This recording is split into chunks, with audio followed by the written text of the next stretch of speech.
चुके हैं, वक्त हो चुका है मारो राजस्थान का। मैं हूं आपके साथ श्रुति श्रीवास्तव। बुलेटिन की शुरुआत बड़ी खबर के साथ कर रहे हैं। श्रीकरणपुर सीट पर कांग्रेस ने उम्मीदवार अपने उतार दिए हैं। बता दें कि श्रीकरणपुर सीट पर ही कांग्रेस के विधायक थे गुरमीत सिंह कुन्नर, जिनका देहांत हो गया था। इसीलिए विधानसभा चुनाव 200 सीटों पर ना होकर 199 सीटों पर लड़ा गया था और अब चुनाव आयोग ने तारीख भी तय कर दिए है। 5 जनवरी को होना है मतदान श्रीकरणपुर सीट पर, और जिसमें बीजेपी, आरएलपी, तमाम पार्टियां जो इस बार चुनावी मैदान में थी, उन्होंने अपने प्रत्याशी तो उतार दिए थे। लेकिन जब किसी एक पार्टी का जो विधायक जिसका देहांत हो जाए, जिनका स्वर्गवास हो जाए, उन्हीं पार्टी को मौका दिया जाता है कि उसकी जगह पर किसी और को उतारा जा सके। तो अब कांग्रेस ने गुरमीत सिंह कुन्नर की जगह पर उनके बेटे, गुरमीत सिंह के बेटे रुपेंद्र सिंह कुन्नर को टिकट दिया है। अब ये माना जा सकता है कि श्रीकरणपुर सीट शायद हो सकता है कि कांग्रेस को सिंपैथी वोट मिल सके, इसलिए सोच समझकर उतारा है रुपेंद्र सिंह कुन्नर को, जो कि गुरमीत सिंह के बेटे हैं। बता दें कि गुरमीत सिंह ही विधायक थे जिनका देहांत हो गया था, और श्रीकरणपुर सीट पर गुरमीत सिंह के बेटे को कांग्रेस ने टिकट देकर चुनावी मैदान में उतारा है, और बेटे का नाम है रुपेंद्र सिंह कुन्नर। बड़ी खबर इस बीच में आपको बता रहे हैं। श्रीकरणपुर सीट पर इस वक्त की सबसे बड़ी खबर, कांग्रेस ने अपने उम्मीदवार के तौर पर गुरमीत सिंह के बेटे रुपेंद्र सिंह कुन्नर को ही टिकट दिया है।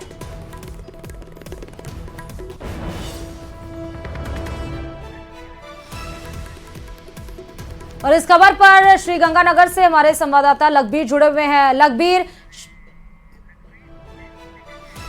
दिल्ली से जुड़े हुए, श्रीगंगानगर से अशोक हमारे संवाददाता जुड़े हुए हैं। लखबीर, आपके पास आते हुए बड़ी खबर इस वक्त की बता रहे हैं, श्रीकरणपुर सीट से कांग्रेस ने अपने उम्मीदवार को उतार दिया है। जी बिल्कुल, इस वक्त की सबसे बड़ी खबर है, कांग्रेस पार्टी ने श्रीकरणपुर विधानसभा सीट से रुपेंद्र सिंह कुन्नर रूबी को अपना प्रत्याशी बनाया है। ये गुरमीत बेटे हैं। दरअसल गुरमीत सिंह कुन्नर का पहले हो गया था, वो पार्टी के अध्यक्ष प्रत्याशी थे। ऐसे में चुनाव को स्थगित करना पड़ा था, चुनाव आयोग ने चुनाव स्थगित किया था, और अब वापस ऐसे में कांग्रेस पार्टी ने सहानुभूति कार्ड खेलते हुए रुपेंद्र सिंह कुन्नर को अपना प्रत्याशी बनाया है और उन्हें टिकट दिया है। वक्त जब भी इस प्रकार की परिस्थिति होती है या उपचुनाव होता है, तो जिस व्यक्ति का निधन हुआ तो परिजन को टिकट दिया जाता है, सहानुभूति कार्ड खेलते हुए वोट बटोरा जाए, और यही कांग्रेस पार्टी ने किया है, वो अपना प्रत्याशी सीट पर बनाया है। बिल्कुल, अशोक की तरफ मैं रुख करूंगी। लखबीर, आप हमारे साथ जुड़े रहिए। अशोक भी श्रीगंगानगर से जुड़ चुके हैं, क्योंकि बीकानेर संभाग का ही है श्रीगंगानगर, और श्रीगंगानगर के ही सीट से, श्रीकरणपुर से ही गुरमीत सिंह कुन्नर का देहांत हुआ था। अशोक, बड़ी खबर है और बेटे को ही चुनावी मैदान में उतारा जा रहा है। क्या ये मान सकते हैं कि कांग्रेस को सिंपैथाइज वोट आकर्षित कर सकता है? बिल्कुल, देखिए वाकई बड़ी खबर है। श्रीकरणपुर विधानसभा सीट पर कांग्रेस प्रत्याशी रहे पूर्व विधायक गुरमीत सिंह कुन्नर ने चुनाव लड़ने से पहले भी प्रदेश कांग्रेस कमेटी के सामने ये इच्छा जाहिर की थी कि वे चुनाव नहीं लड़ सकते हैं, और उन्होंने अपने बेटे रुपेंद्र सिंह उर्फ रूबी कुन्नर की वकालत करते हुए उनके लिए टिकट की मांग की थी। लेकिन प्रदेश कांग्रेस कमेटी ने उनकी सलाह को ना मानते हुए उन्हें ही चुनावी मैदान में उतारा, और आखिरकार उनका निधन हुआ और उसके बाद चुनाव स्थगित हुए। अब चूंकि गुरमीत सिंह कुन्नर एक बड़ा नाम था श्रीकरणपुर विधानसभा सीट के अलावा प्रदेश की राजनीति में, तो ऐसे में प्रदेश कांग्रेस कमेटी ने उनके ही बेटे रुपेंद्र सिंह उर्फ रूबी कुन्नर को ही अपने प्रत्याशी घोषित किया है। तो ऐसे में कहीं ना कहीं प्रदेश कांग्रेस कमेटी ने एक संभावना देखी है, एक अपॉर्चुनिटी देखी है कि संभवतः सिंपैथी के और सद्भावना के जो वोट बनते थे वो संभवतः रुपेंद्र सिंह उर्फ रूबी कुन्नर को मिल पाएंगे, और यही एक वजह रही कि उनको अपना प्रत्याशी घोषित बनाया गया है। साथ ही साथ अब चूंकि 12 दिसंबर को भारत निर्वाचन आयोग के द्वारा श्रीकरणपुर विधानसभा सीट के लिए चुनाव के लिए अधिसूचना जारी कर दी गई है, तो 19 दिसंबर तक रुपेंद्र सिंह रूबी कुन्नर अपना नामांकन पत्र जमा करा सकेंगे, और 5 जनवरी को मतदान होगा। जी। अब क्योंकि अशोक, ये देखना होगा कि बीजेपी 115 सीटें लाकर जीत की पार्टी बन गई और सरकार भी बनाने जा रही है, लेकिन श्रीकरणपुर सीट की बात करें तो सियासी समीकरण किसके पक्ष में ज्यादा जा रहा है? देखिए श्रुति, भारतीय जनता पार्टी के द्वारा अपने पूर्व विधायक सुरेंद्रपाल सिंह टिटी को ही चुनावी मैदान में उतारा गया है, तो वहीं आम आदमी पार्टी ने भी वहां के सक्रिय कार्यकर्ता जो पूर्व कांग्रेस के जिलाध्यक्ष रहे पृथ्वीपाल संधू को चुनावी मैदान में उतारा है। तो ऐसे में अब मामला ये त्रिकोणीय संघर्ष का रूप में दिखाई दे रहा है। हालांकि प्रदेश में आज की स्थिति में भारतीय जनता पार्टी की सरकार बन चुकी है, 115 सीटों के साथ भारतीय जनता पार्टी बहुमत हासिल कर चुकी है। तो ऐसे में कहीं न कहीं ये झुकाव भारतीय जनता पार्टी के पक्ष में जाता हुआ भी दिखाई दे रहा है। लेकिन चूंकि गुरमीत सिंह कुन्नर जन से जुड़े हुए एक नेता थे, उनकी एक अलग पैठ थी, न केवल कार्यकर्ताओं के बीच में बल्कि मतदाताओं के बीच में। तो संभवतः भारत कांग्रेस प्रदेश कांग्रेस कमेटी ने इसी चीज को, उनकी पेट को ध्यान में रखते हुए उनके बेटे ही रुपेंद्र कुन्नर को अपना उम्मीदवार घोषित किया है। एक सोची समझे रणनीति के तहत उतारा गया चुनावी मैदान में। लखबीर भी लगातार जुड़े। लखबीर, आपके हिसाब से सियासी समीकरण किसके पक्ष में ज्यादा जा रहा है, कांग्रेस या बीजेपी, या त्रिकोणीय मुकाबला आपको भी नजर आ रहा है? देखिए, स्थानीय समीकरणों को नकारा नहीं जा सकता, क्योंकि स्वाभाविक है राजस्थान में भारतीय जनता पार्टी की सरकार बन गई है। निश्चित रूप से सुरेंद्रपाल सिंह टीटी काफी वरिष्ठ नेता हैं, काफी बड़ा दारोमदार उस क्षेत्र में रखते हैं, तो स्वाभाविक तौर पर उनकी दावेदारी को नकारा नहीं जा सकता। तो वहीं इस बात से भी दरकिनार नहीं किया जा सकता कि सहानुभूति कार्ड कांग्रेस पार्टी ने खेला है, तो सहानुभूति फैक्टर कहीं ना कहीं हावी होगा उस सीट पर। इसीलिए रुपिंदर सिंह उर्फ रूबी को चुनावी मैदान में कांग्रेस पार्टी ने उतारा है। तो वहीं जैसा कि अशोक बता रहे थे कि आम आदमी पार्टी ने भी स्थानीय नेता के तौर पर काफी दिग्गज चेहरे को चुनावी मैदान में उतारा हुआ है। वो भी लगातार अपने लिए लॉबिंग कर रहे हैं और वोट की अपील कर रहे हैं। इसलिए त्रिकोणीय संघर्ष उस सीट पर भले ही है, लेकिन सहानुभूति कार्ड है। और वही सुरेंद्रपाल सिंह टीटी, जो कि उस क्षेत्र की काफी वरिष्ठ नेता है और सूबे में प्रदेश में भारतीय जनता पार्टी की सरकार बन चुकी है, ऐसे में वहां के जो वोटर हैं उनको निश्चित ही उम्मीद होगी अगर सुरेंद्रपाल सिंह टीटी जीतते हैं तो निश्चित ही सरकार में उनकी कोई भूमिका सुनिश्चित हो सकती है। अगर उन्हें जिताया जाए तो साफ तौर पर इसे सिंगल फाइट न मानते हुए संघर्ष ही माना जाएगा, क्योंकि सुरेंद्रपाल सिंह टीटी काफी मर्तबा वहां से जीते हुए भी हैं और काफी बड़ा दारोमदार उस क्षेत्र में रखते हैं। ऐसे में अब जब ये चुनाव हो रहा है तो कांग्रेस ने भले ही सहानुभूति कार्ड खेला हो, लेकिन इस सीट पर संघर्ष तो स्वाभाविक तौर पर देखने को मिलेगा। लखबीर, क्योंकि बीकानेर संभाग की बात करें तो 25 सीटें थी, लेकिन 24 पे चुनाव लड़ा गया, 24 सीटों पर ही। और उस बीच में क्योंकि अब श्रीकरणपुर सीट से कांग्रेस ने उम्मीदवार के तौर पर रुपेंद्र सिंह को उतार दिया है। बीकानेर में इन्फ्लुएंस आपको क्या ज्यादा लगा? क्योंकि बीजेपी इस बार ज्यादा सीटें लेकर आई है, लेकिन कांग्रेस भी टफ फाइट देते हुए नजर आई। लेकिन एक तरफ क्योंकि सरकार बना चुकी है तो वोट उधर शिफ्ट हो सकता है या सहानुभूति का वोट इधर आ सकता है। जी देखिए, जब भी ऐसी स्थिति में चुनाव होता है जहां पर किसी के निधन के चलते उपचुनाव करवाया जाता है या चुनाव स्थगित होने के बाद वापस चुनाव होता है, तो स्वाभाविक तौर पर सहानुभूति कार्ड जो होता है वो कहीं ना कहीं वोटर्स के बीच में भी प्रभावी होता है और पार्टियां भी इसी के आधार पर टिकट वितरण करती हैं। तो निश्चित श्रीकरणपुर में भी ये चीज देखने को मिलेगी, इसलिए कांग्रेस पार्टी ने रुपिंदर सिंह और रूबी को चुनावी मैदान में उतारा है। तो वहीं इस बात को भी नकारा नहीं जा सकता कि जिस प्रकार से राजस्थान में भारतीय जनता पार्टी सरकार बना चुकी है, कल शपथ ग्रहण हो जाएगा। निश्चित रूप से वहां का जो मतदाता है वो इतना जागरूक तो है, उन्हें ये बात की समझ है कि आखिरकार जब सरकार भारतीय जनता पार्टी की राजस्थान में बन गई है और सुरेंद्रपाल सिंह टीटी जो कि बड़ा नाम है, पहले भी कई बार उनकी सरकार में भूमिका रही है, ऐसे में उन्हें अगर जिताकर भेजा जाए तो निश्चित इस क्षेत्र में ज्यादा काम हो सकेंगे। जनता का काम निश्चित रूप से सुरेंद्रपाल सिंह टीटी जयपुर जाकर करवा पाएंगे और सरकार में उनकी भूमिका भी हो सकती है। तो निश्चित ही कहीं ना कहीं श्रीकरणपुर ही नहीं बल्कि पूरे जिले के लिए ये बड़ी बात होगी। ऐसे में स्वाभाविक तौर पर वोटर का मूड फिलहाल भांपा नहीं जा सकता, वो जैसे जैसे चुनावी प्रचार परवान पर चढ़ेगा उसके बाद कहा जा सकता है, लेकिन संघर्ष इस सीट पर निश्चित रूप से देखने को मिलेगा। बिल्कुल लखबीर, अशोक बहुत बहुत शुक्रिया तमाम जानकारी देने के लिए इस खबर पर। लेकिन श्रीकरणपुर सीट पर अब त्रिकोणीय मुकाबला, जिस तरह हमारे संवाददाताओं ने बताया, त्रिकोणीय मुकाबला देखा जा सकता है, क्योंकि दोनों ही उम्मीदवार, चाहे हम गुरमीत सिंह कुन्नर की बात करें जो अब इस दुनिया में नहीं है, स्वर्गवास जिनका हो गया, वो भी जड़ से जुड़े हुए नेता थे, जमीन से जुड़े हुए नेता थे, आम लोगों के बीच में उठना बैठना था, वर्चस्व उनका कायम था। लेकिन एक तरफ क्योंकि 115 सीटें लाकर बीजेपी ने अपना वर्चस्व कायम किया है, कल शपथ ग्रहण समारोह हो जाएगा, इस तरह उम्मीद भी लोगों की जा सकती है कि श्रीकरणपुर से अगर बीजेपी के प्रत्याशी को जिताया जाए तो हो सकता है कैबिनेट में उनको थोड़ा सा कोई कैबिनेट, कोई मंत्रालय उनको मिल सकता है। तो इस हिसाब से संघर्ष और सहानुभूति का अब ये चुनाव हो चुका है। दरअसल अब ये मान सकते हैं कि क्या अभी जनता इस सीट पर भी चुप रहेगी, साइलेंट रहेगी, ये भी एक बड़ी बात रहेगी।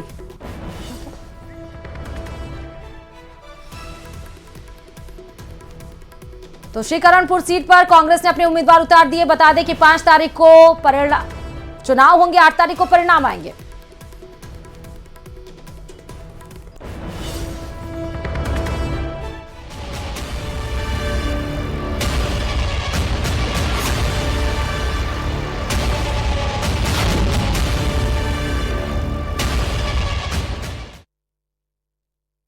और ताजपोशी की तैयारी में आपको आज हम बताते चले कि भजन लाल शर्मा 14वें मुख्यमंत्री के तौर पर कल शपथ लेंगे। मुख्यमंत्री के साथ 2 डिप्टी सीएम भी शपथ लेने वाले। अल्बर्ट हॉल के सामने रामनिवास बाग पर कल दोपहर 12:15 बजे भव्य शपथ ग्रहण समारोह का आयोजन होगा। समारोह की तैयारियों को लेकर प्रशासन जुटा हुआ है। गुलाबी नगरी जयपुर भगवा रंग से रंगी नजर आ रही है। शपथ ग्रहण समारोह की तैयारियों के मद्देनजर आपको बता दें कि ट्रैफिक रूट में भी बदलाव किया गया है। रामनिवास बाग के नजदीक समानांतर मार्गों से वाहन गुजरेंगे। बड़ी खबर इस बीच में आपको बता रहे हैं, जहां पर भगवा रंग से रंगी हुई नजर आ रही है जयपुर नगरी, जो कि गुलाबी नगरी मानी जाती है। कल दोपहर 12:15 पर शपथ ग्रहण समारोह होगा।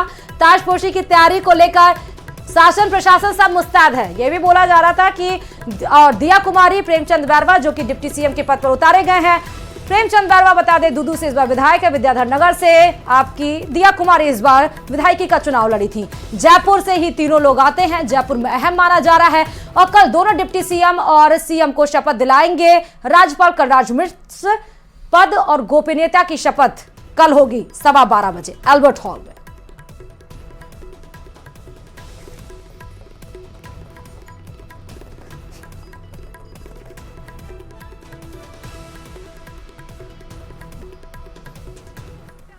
मौजूद हूँ, मेरे ठीक पीछे है अल्बर्ट हॉल। ये वही अल्बर्ट हॉल है जहां पर कल मुख्यमंत्री भजन लाल शर्मा शपथ लेंगे। 2 डिप्टी सीएम जो नियुक्त किए गए हैं वो भी शपथ ग्रहण करेंगे। तैयारियां खास हैं और यहाँ पर आप तस्वीरें देख सकते हैं। मंच सजाया जा रहा है। ये वही मंच तस्वीरों में आप देख पा रहे हैं जहां पर कल भव्य समारोह होगा, शपथ ग्रहण समारोह, जहां पर कई दिग्गज भी मौजूद रहेंगे।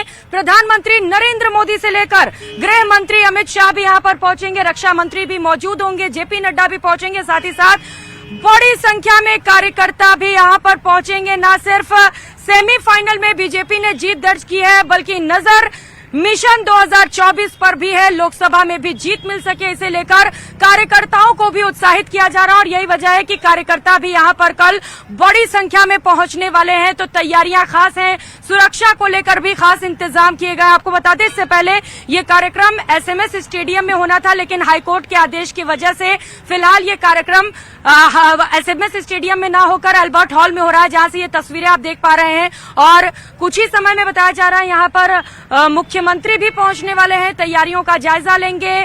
खास इंतजाम कल के लिए किया गया है। लंच का भी इंतजाम है। राजस्थान की संस्कृति से जो दिग्गज यहां पर पहुंचेंगे उन्हें रूबरू भी कराया जाएगा। तो लगातार आपको अपडेट पहुंचाते रहेंगे। कैमरामैन शेर सिंह के साथ प्रियंका राय, न्यूज 18 राजस्थान। तो ताजपोशी की तैयारी में दिया कुमारी प्रेमचंद बैरवा कल डिप्टी सीएम पद की शपथ लेंगे। गोपनीयता की कल शपथ राज्यपाल कलराज मिश्र को दिलाएंगे। 12:15 बजे का समय निर्धारित हुआ है।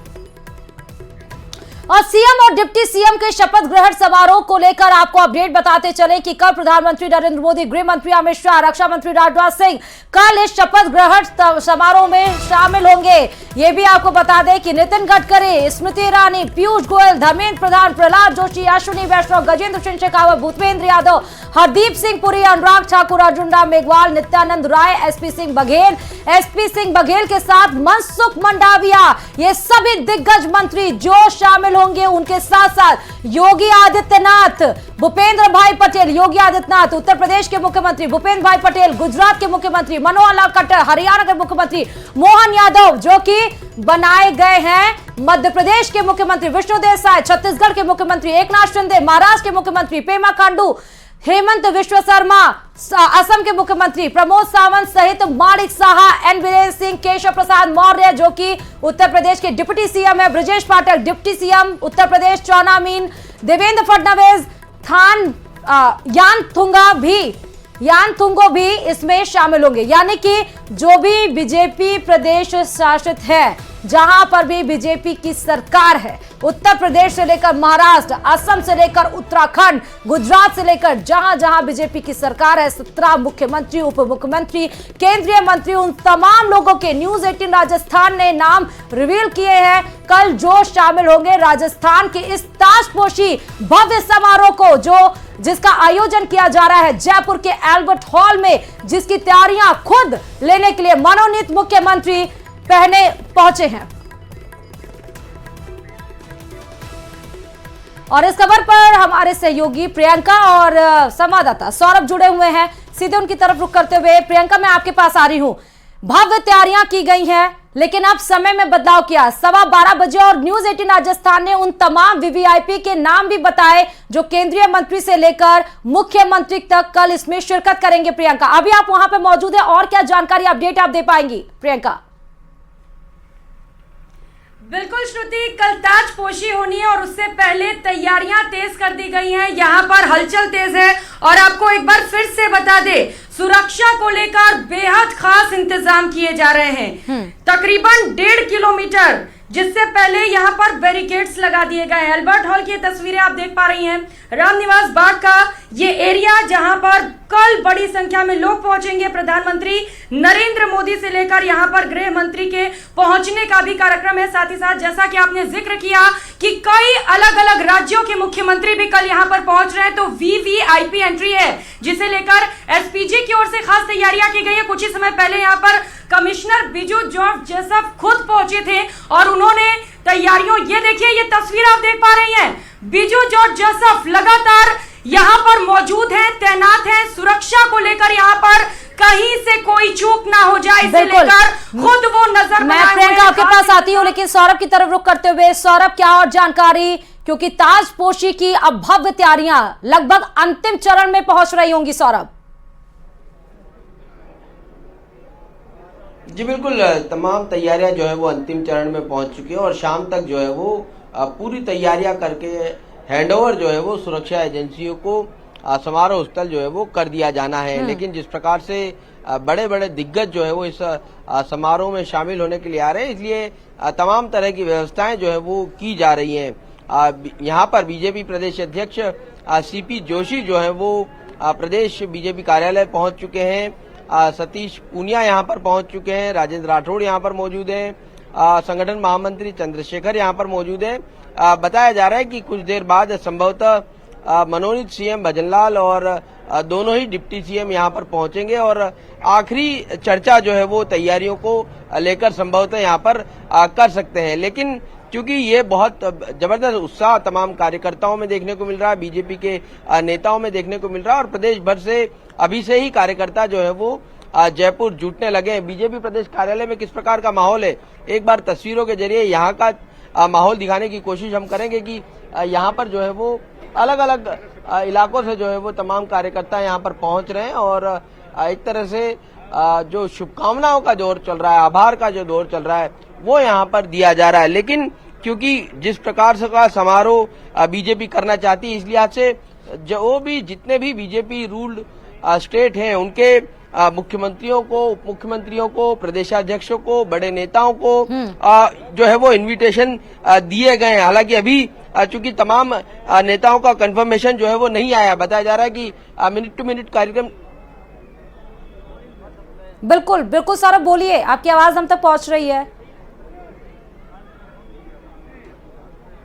जी बिल्कुल, देखिए मिनट टू मिनट कार्यक्रम अभी तमाम नेताओं का नहीं आया है कि कौन कितनी बजे आएगा, लेकिन प्रधानमंत्री नरेंद्र मोदी का कार्यक्रम जो है वो तय है और तय कार्यक्रम के अनुसार ही प्रधानमंत्री जो है वो जयपुर पहुंचेंगे। बाकी नेताओं के भी कंफर्मेशन धीरे धीरे सामान्य प्रशासन विभाग को मिलने वाले हैं और उसके बाद जो है वो अधिकृत रूप से सामने आ जाएगा कि कौन कौन लोग जो है वो इस कार्यक्रम में शामिल होने वाले हैं। क्योंकि कल जो है वो जयपुर में पूरी तरह से एक तरह से देश के तमाम बड़े दिग्गज जो है वो मौजूद रहेंगे, इस लिहाज से बहुत सुरक्षा एजेंसियां काफी चौकन्नी है। तमाम तरह की व्यवस्थाएं जो है वो की जा रही है, एयरपोर्ट से लेकर अल्बर्ट हॉल तक। इस दौरान जहां जहां ठहरने की व्यवस्था है की गई है, वहां पर जो है वो इंतजाम पूरे किए गए हैं और किसी भी तरह की कोई चूक न हो और एक संदेश जो है वो यहाँ से इस समारोह से जाए कि कितना बड़ा मैंडेट जो है वो बीजेपी को मिला है और बीजेपी किस प्रकार से राजस्थान को आगे लेकर जाएगी। अब देखना होगा, क्योंकि कल मुख्यमंत्री के रूप में भजनलाल शर्मा जो है वो शपथ लेंगे, तो क्या निर्णय होगा, पहला क्या निर्णय होगा, ये तमाम लोगों की जिज्ञासा है। तो प्रदेश की जनता ये जानना चाहती है कि आखिरकार जब सीएम और डिप्टी सीएम शपथ ले लेंगे। उसके बाद क्या निर्णय पहला जो है वो पहला, बिल्कुल, ये सबसे अहम सवाल जो सबके मन में सवाल बनकर उभर रहा है, ये सबसे बड़ा सवाल है। लेकिन प्रियंका की तरफ करते हुए, प्रियंका, क्या आप क्योंकि मौके पे मौजूद हैं, कितने स्टेज तैयार किए गए हैं, कहां पर बैठने का मेन स्टेज जो है जहां पर मुख्यमंत्री शपथ लेंगे पद और गोपनीयता की, वो कहां पर होगा, लॉबी कितनी तैयार की गई है, क्या अलग से स्पेशल बॉक्सेस भी तैयार किए गए हैं, क्या आप वहां पर हैं मौजूद तो बता सकते हैं? जी बिल्कुल श्रुति, हम एल्बर्ट हॉल पर ही मौजूद है जहां कल शपथ ग्रहण होना है। एक बार फिर से अपील करूंगी शेर सिंह जी से कि वो तस्वीरें दिखाएं। ये जो सामने आप एल्बर्ट हॉल देख पा रही हैं श्रुति, वो बड़ा मंच सामने आपको दिख पा रहा होगा। हालांकि सुरक्षा कारणों से मीडिया को भी दूर रखा गया है, तकरीबन 1 किलोमीटर पहले से ही बैरिकेड्स कर दिए गए हैं। लेकिन शायद आप तस्वीरों में देख पा रही होंगी श्रुति, एक बड़ा मंच, भव्य मंच सामने सजाया जा रहा है और इस मंच को भगवामय करने की भी तैयारी है। ये जो एल्बर्ट हॉल की तस्वीर है, शाम होते होते तकरीबन यहाँ पर आपको भगवा रोशनी नजर आएगी, क्योंकि जो लाइटनिंग की जानी है वो भी भगवा रंग की ही होगी। तो अब लगभग 24 घंटे का भी वक्त नहीं बचा है श्रुति, क्योंकि कल तकरीबन 12:15 बजे यहाँ पर शपथ ग्रहण होना है और यही वजह है कि अब तैयारियां बेहद तेज कर दी गई हैं। यहाँ पर खास इंतजाम किए जा रहे हैं और साथ ही साथ आपको दिखाते चले कि बड़ी संख्या में यहाँ पर सुरक्षा में पुलिस के जवान तैनात कर दिए गए हैं। वो तस्वीरें भी हमने आपको दिखाई श्रुति, जब कमिश्नर बीजू जॉर्ज जोसेफ खुद यहाँ पर पहुंचे थे और लगातार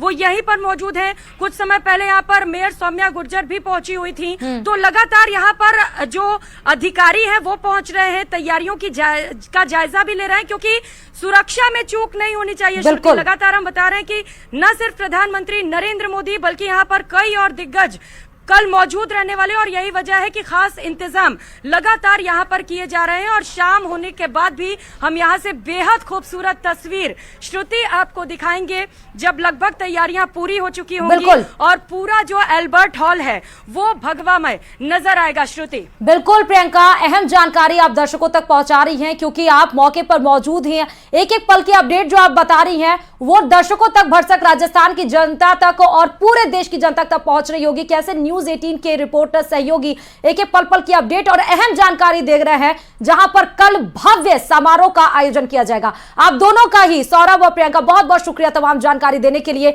और इस बीच में बड़ी खबर आपको बताते चले कि शर्मा से मुलाकात की है, दोनों के बीच कई मुद्दों पर बातचीत हुई है। बालमुकुंद हवा महल विधानसभा से इस बार बीजेपी के विधायक हैं, तो आपको बड़ी खबर बता रहे हैं, क्योंकि लगातार मिलने का सिलसिला जारी है। क्या कुछ कहा है वो आपको सुना देते हैं। बहुत आनंद में होगा और आप ये माने आदरणीय प्रधानमंत्री नरेंद्र मोदी जी की गरिमामय जो उपस्थिति होगी, ऐतिहासिक आयोजन होगा और मोदी जी का जो विजन, मोदी जी का कार्य संपूर्ण राजस्थान में नहीं अपितु पूरे देश और दुनिया में छाया हुआ है और सबके प्रेरणा स्वरूप बने हुए आदरणीय मोदी जी, जिनकी गरिमामय उपस्थिति और सुशासन का यहाँ प्रारंभ कह दे, एक प्रकार की राम राज्य की स्थापना, सबका साथ बिना भेदभाव के सबका विकास, सबका विश्वास जीतकर होगा। वो श्री गणेश का कल शुभ मुहूर्त प्रारंभ हो गया है। ऐतिहासिक विजय के बाद अब देवतुल्य जनता का जो आशीर्वाद प्राप्त हुआ है, उस आशीर्वाद को लेकर पूरे संपूर्ण राजस्थान का विकास का कार्य प्रारंभ होगा। संत समागम भी पहुंचेंगे संतों का? बिल्कुल संतों का समागम तो होना ही है। संतों का सबका आशीर्वाद मिलेगा, सभी धर्माचार्यों का, सभी धर्मों का सबका आशीर्वाद प्राप्त होगा, ताकि सुशासन, राम राज्य की स्थापना के साथ मोदी जी के विकास के विजन को लेकर सभी आगे चले।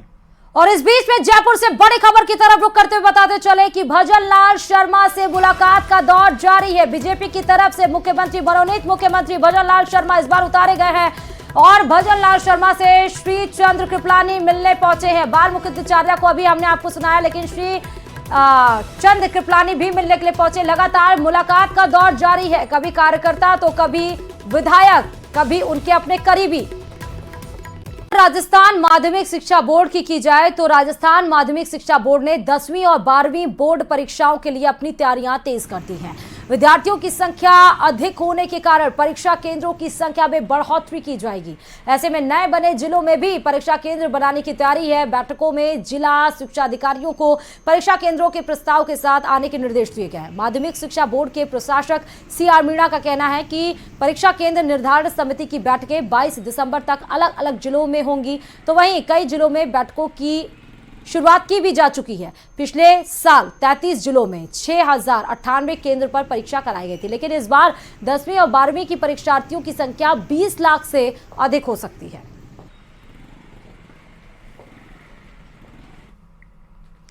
और अजमेर में हुए प्रसिद्ध पुष्कर मेले में ऐतिहासिक उपलब्धियां हासिल करने पर सम्मान समारोह का आयोजन किया गया। बता दें कि पुष्कर मेला 2023 में कई रिकॉर्ड बनाए गए हैं, जिसमें पहला स्थान अमजद खान की होलिस्टर गाय को मिला है, जिसने 43 किलो 707 ग्राम दूध देकर रिकॉर्ड बनाया है। वहीं इस तरह अलग अलग प्रतियोगिताओं में विजेताओं को सम्मानित किया गया। बता दें कि प्रगतिशील पशुपालकों बीते 2 दशकों से राष्ट्रीय स्तर पर कई रिकॉर्ड बनाकर अजमेर का नाम ऊंचा किया गया है। इस दौरान विजेताओं को सम्मानित करने के साथ ही उन्हें इनाम राशि भी दी गई है।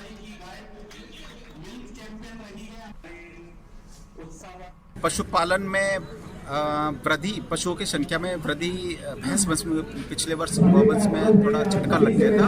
भैंस वंश में जरूर वृद्धि हुई है, पर जो क्वालिटी वाली बात करें तो क्वालिटी में इम्प्रूवमेंट हुआ है सब। जो गाय आप देख लेना, अभी जो 50 साल में इतना इन्होंने दूध नहीं था, 65 किलो का दूध दी थी टाइप का रिकॉर्ड है का। और अभी हम इनमें से ही ऐसे पशुपालक तैयार कर रहे हैं जो कह रहे कि नेशनल लेवल का अगर कॉम्पिटिशन और हो गया तो उसमें रिकॉर्ड और बनाने का, हमने खुद के रिकॉर्ड खुद ही तोड़ने की तैयारी करा रहे हैं।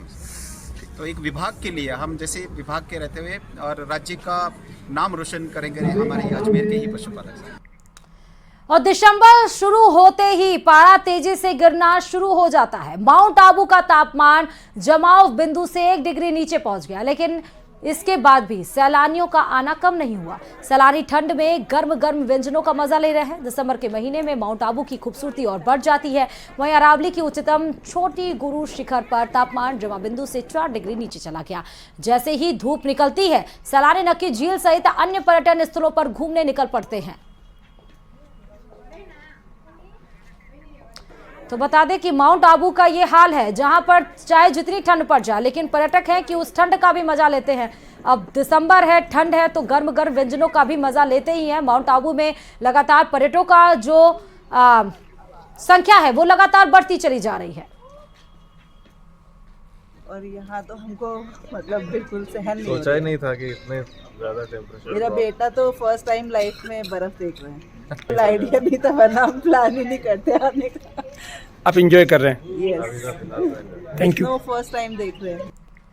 और जालौर में भी सर्दी का सितम लगातार बढ़ता जा रहा है। ठिठुरन के कारण लोग घरों में दुबके हुए नजर आ रहे हैं। बता दें कि जिले में रात्रि का तापमान 10 से 12 डिग्री और दिन में 26 डिग्री तक जालौर का तापमान रह रहा है। हल्की ठंडी और ओस बूंद से सौंफ और इसबगोल की फसल को फायदा हो रहा है।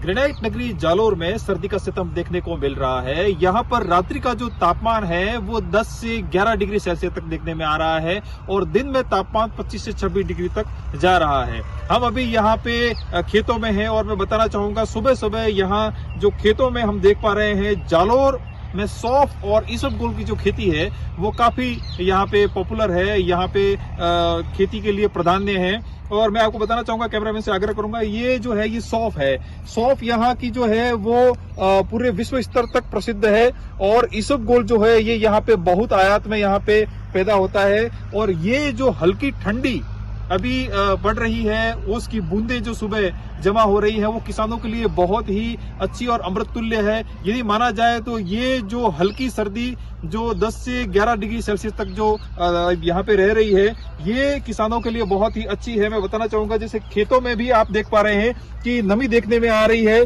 यहाँ पे जो खेत है वहां पे सुबह सुबह ओस की बूंदों के कारण खेतों में नमी जो है वो देखी जा रही है। और आप देखेंगे, मैं मेरे पीछे कैमरामैन से बताना चाहूंगा, सामने जो आप देख पा रहे हैं वो रायड़ा जो सरसों की जो खेती है वो भी की हुई है। ये सारी जो फसलें हैं, सारी जो खेती है वो यदि देखा जाए तो किसानों के लिए बहुत ही अमृत तुल्य है। और सर्दी के तौर पे जैसे हम लोग देखें तो शहरी और ग्रामीण क्षेत्र में आम जनजीवन जो है वो काफी प्रभावित हुआ है। हम अगर देखे जाएं तो जो लोगों की दिनचर्या है वो कहीं न कहीं इस सर्दी की वजह से प्रभावित हो रही है। लोगों का दिन पे जो मतलब कि सड़कों पे वगैरह आना है वो दिन उगने के बाद में ही आना हो रहा है। सुबह सुबह जो अलाव तापते हुए लोग जो नजर आते हैं बस स्टैंड पे, गांव के चौराहों पे, थड़ियों पे। और इस प्रकार से यदि देखा जाए जो दक्षिणी राजस्थान का जालोर जिला है, गुजरात से सटा हुआ, यहाँ पे सर्दी जो है वो अपने मध्यम काल से गुजर रही है। 10 से 11 डिग्री सेल्सियस तापमान के साथ में एक हल्की ठंडी का अनुभव जो है वो जालोर के लोग अनुभव कर पा रहे हैं। कैमरामैन लक्ष्य के साथ रेवाशंकर, जालोर। और इस बीच में बड़ी खबर बता दें कि कांग्रेस ने श्रीगंगानगर की श्रीकरणपुर सीट पर उम्मीदवार अपने उतार दिए। गुरमीत सिंह के बेटे रुपेंद्र सिंह कुन्नर को टिकट दिया गया है। चुनावी मैदान में रुपेंद्र सिंह इस बार बीजेपी से करेंगे टफ मुकाबला है, क्योंकि त्रिकोणीय मुकाबला बताया जा रहा है। बीजेपी इस बार 115 सीटों लाकर जीत कायम की है। वहीं 70 सीटें आरएलडी के साथ गठबंधन करके कांग्रेस की 70 सीटें लेकर आई है। अगर एक सीट भी कांग्रेस जीतती है तो 71 सीटें कांग्रेस को मिलती है। अगर बीजेपी के खाते में जाती है सीट तो 116 सीट हो जाती है। लेकिन श्रीकरणपुर सीट पर 5 जनवरी को मतदान होना है। गुरमीत सिंह के निधन के बाद खाली हो गई थी सीट। 8 जनवरी को आएंगे नतीजे। 199 सीटों पर विधानसभा चुनाव हुआ तो रुपेंद्र सिंह कुन्नर ने भरा है नामांकन। बड़ी खबर इस बीच में बता रहे हैं आखिरकार, क्योंकि चुनाव आयोग ने तारीखों का ऐलान कर दिया है और अब क्योंकि 5 जनवरी को इस पर मतगणना होनी है, वोटिंग होनी है और उसके बाद 8 जनवरी को काउंटिंग होगी। अब देखना यह है कि यह भी सीट त्रिकोणीय मुकाबला है। एक तरफ संघर्ष और सहानुभूति की लड़ाई इसमें मान सकते हैं, क्योंकि जनता ये सोच सकती है कि बीजेपी का मैंडेट ज्यादा आया, फुल फ्लैश गवर्नमेंट बनाई है बीजेपी, तो इस बार इनको भी श्रीकरणपुर से बीजेपी के इस उम्मीदवार को जिताया जा सकता है, कैबिनेट में हो सकता है, इनको पदभार दिया जा सके। लेकिन सहानुभूति हो सकता है गुरमीत सिंह के बेटे को मिल सकती है, तो एक टफ मुकाबला मान सकते हैं। लेकिन हालांकि कांग्रेस ने इस श्रीकरणपुर सीट से, जो कि श्रीगंगानगर की बताई जा रही है, जो कि बीकानेर संभाग का है, उनके अपने प्रत्याशी को उतार दिया है। बेटे को ही चुनावी मैदान में उतारा है। क्या बेटा जीत दर्ज कर पाएगा या नहीं, ये कांग्रेस के सामने एक बड़ा सवाल है। इसी के साथ ही इस बुलेटिन में फिलहाल इतना ही। और खबरों के लिए देखते रहिए न्यूज़ 18 राजस्थान।